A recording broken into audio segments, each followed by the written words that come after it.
This is my most important serve lesson for 3.5 tennis players. So if you're a 3.5 tennis player, listen up, because I'm sure you're not going to find another lesson like this on YouTube. And it's super important that you listen to this.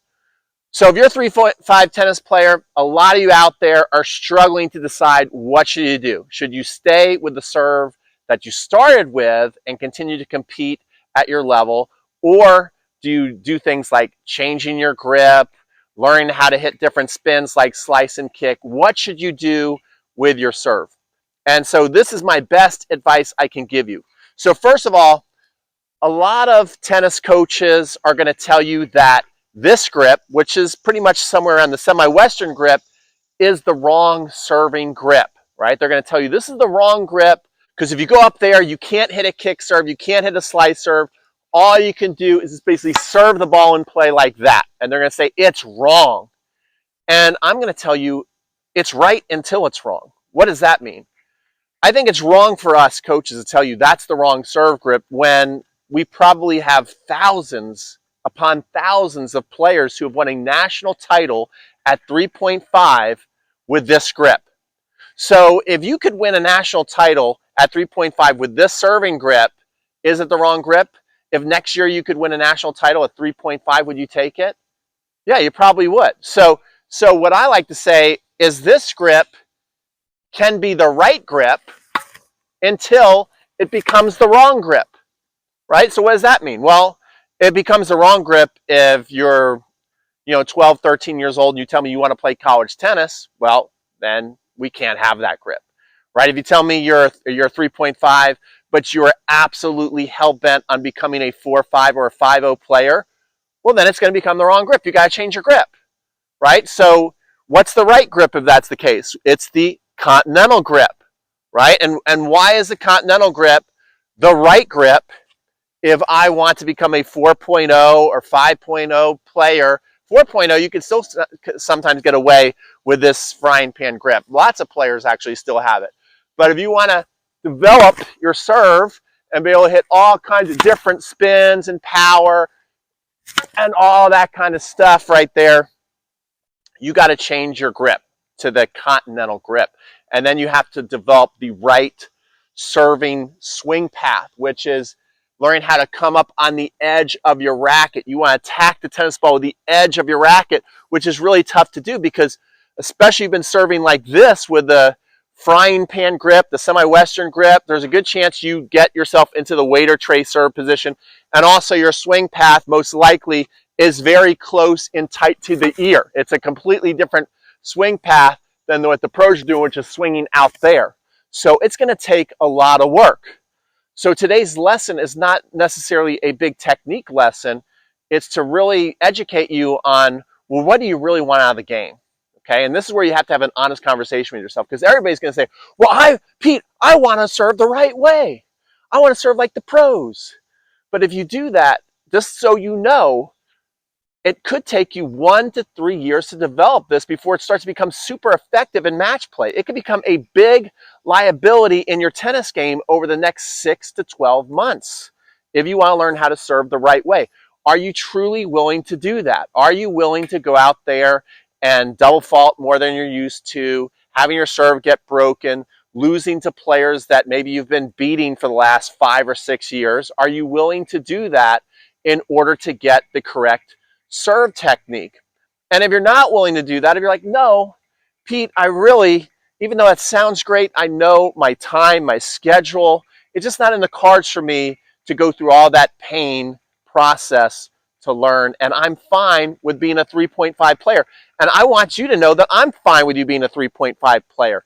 I like to tell people, hey, you always want to get to that next level, but you should also be happy where you are. Because think about it, the 3.5 tennis level is nothing to be ashamed of. In fact, it's probably the best league to be in as far as to get competitive matches and social and make tons of friends. You can be in a bunch of different leagues at 3.5. It's very, very easy to play 3.5 tennis in your local area, where if your dream is to become a 5.0 tennis player, guess what? It's not all it's cracked up to be. Then there's maybe a handful of players in your whole county that you can go out and hit with. So don't be worried about being a 3.5 tennis player. Now, if you are a 3.5 tennis player and you do not want to change the Continental grip, then you cannot be working on the professional serve style that maybe your coach is still trying to teach you at your local area. So what do I mean by that? When you're going to be in the frying pan grip here, you're better off having more of a pushing motion than a throwing motion if you want to control the ball, right? Because if you have just a pure relaxed throwing motion and you're reaching up at the top with the wrong grip, right? If you're reaching to full extension and hitting that serve, it's very hard to be consistent. A lot of those serves are going to go long on you. I would have a tough time, especially on the second serve, going up as high as I can and putting that serve in play. It's going to be very, very difficult to do, right? Now, if you have the Continental grip, you absolutely need to be at full extension and have a throwing motion in order to have a good serve. So they're different, because if I have a lower toss and have more of a punching, pushing motion with the correct grip, then I'm actually going to double fault more and not get as much power and control on the ball. So they're completely opposite techniques. And I learned this one time when I watched a video from Pat Doherty, who calls himself the serve doctor, and he works down at IMG Academies, and he works with a lot of high-level players.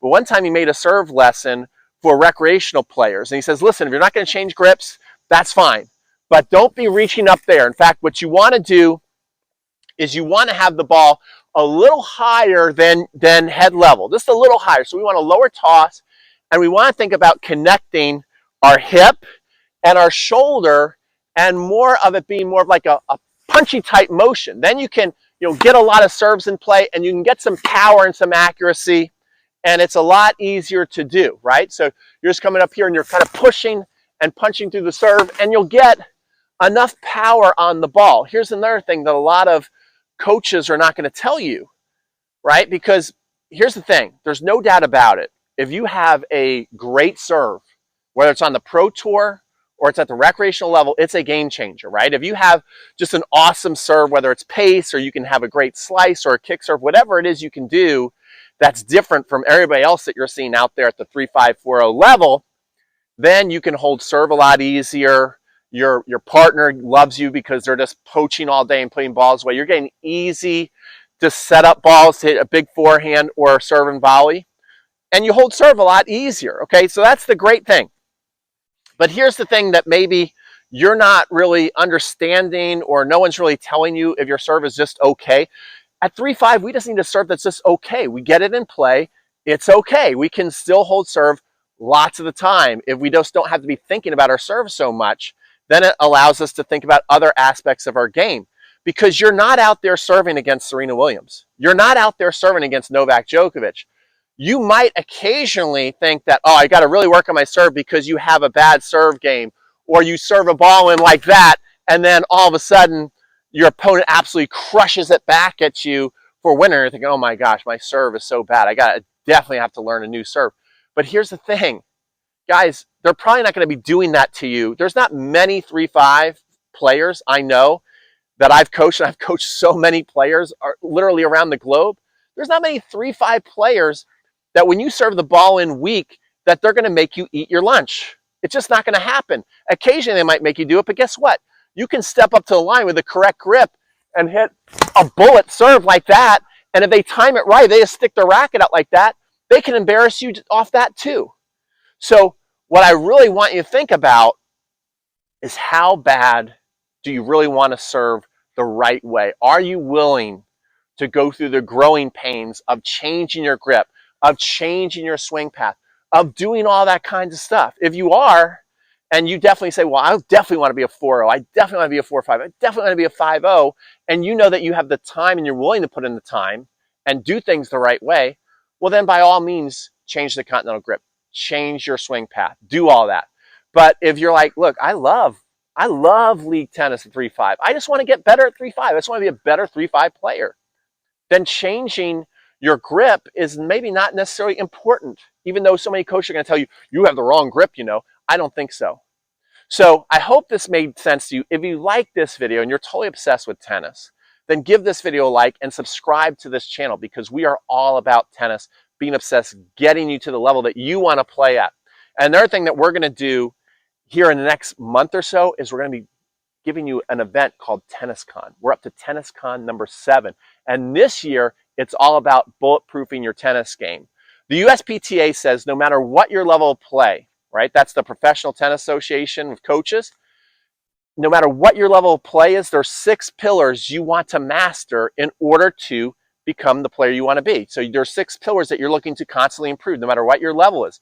And that's the technical, that's the tactical, strategic, mental, physical, and environmental. That's the 6 things that you need to work on a consistent basis. So it's hard to get all this just by yourself.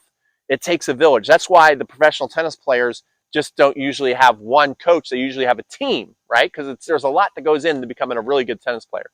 So if you're somebody that's like hungry to get better, then what I want you to do right now is I want you to go in the description box or in the card section, and I want you to click on the link to get your free ticket to TennisCon number 7, because we have 40 plus tennis coaches that are going to help you bulletproof your game at TennisCon 7. I'm going to play a preview for you right now. So watch this preview, and if it looks fun and appetizing and you want to get better at tennis, then sign up, and I'll see you guys on the next video.